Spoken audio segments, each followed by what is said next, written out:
大家好，欢迎来到快乐手工。今天啊，我给新手小白呢带来了一款背包哈。这个背包为什么说适合新手小白？因为我们做包的时候，可能对于新手来说难掌握的就是装拉链。拉链做不平的话，这种地方就不好看哈。那这个包就没有问题了，它只是一个暗扣帕子哈，里边呢还有很多的夹层，那我们车直线就可以。这个包唯一对于新手来说比较难的，可能就是包边哈，我们把它包匀。包匀以后呢，会看上去整体好看一些哈。视频中呢，我会介绍一些小方法给大家。先来看看咱们这包的主体材料，包呢是面子2份，里子2份。和大家说一下这个铺面的尺寸哈，铺面的高度呢是19厘米，宽度呢13厘米。咱们底部呢打上圆角，这3条边是放了1厘米的缝缝，这儿呢是不放缝缝的。我们的里子面子大小是一样的哈。首先呢，我们把里子面子给叠齐。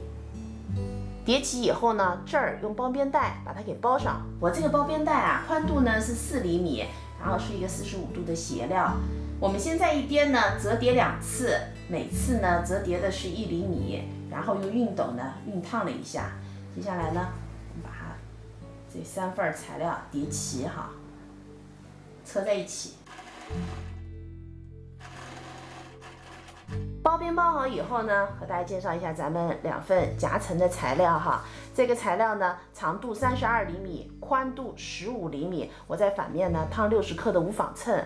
我们把这个材料对折，然后倚着咱们做的这个面子材料，底部呢打上圆角。下面呢，我们把这4份材料叠在一起，夹层呢叠在里边，叠起以后，我们车上这条线。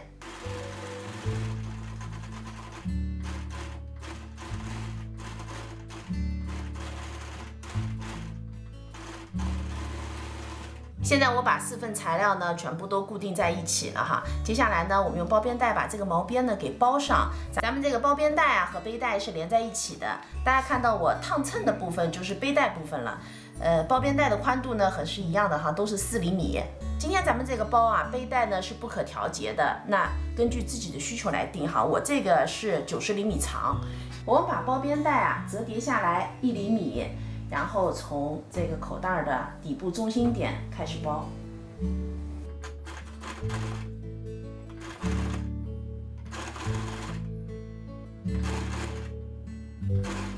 这圈线车好以后呢，我们翻过来哈，然后这个包边带呢折叠2次，每次呢折叠1厘米，然后把它整个车一圈，连着这个包带哈。包带这个部分呢，我们是要车2条线的。接下来呢，我们来做包口的布判。这个铺面长度呢15厘米，宽度呢1厘米，放1厘米的缝缝。我们把材料呢正面和正面相对，然后车上这一圈。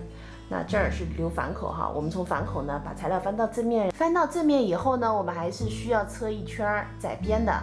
这2片材料的一片长一片短，它们呢相差1厘米。我们把这长的折叠2次，每次呢5毫米。折叠好以后，这端呢就是一个光边了。接下来呢，我们把它固定在包上哈，这是包的反面，这是中心线，我们把它放在中心线上边。然后车上2条线，布判车好以后我把暗扣呢也钉上了哈。通过这个包的制作和新手朋友呢分享了，咱们做的时候呢，就是先熨烫，然后呢几层在一起呢，咱们就多车几遍。然后就是如果你觉得这个包边包匀还是有困难，可以拿手针呢稍微缝一下，我们再进行制作。其实手工就是这样子哈，大家多练练，慢慢的手工就会好起来。我把这个包还有前段时间分享的这款手机包呢，都会放在赠送链接里面，也和大家说一下哈。这款包呢是没有包带的。这期视频内容呢就是这些了，感谢您花宝贵的时间来看我的视频，记得要帮忙点赞，咱们下期再见。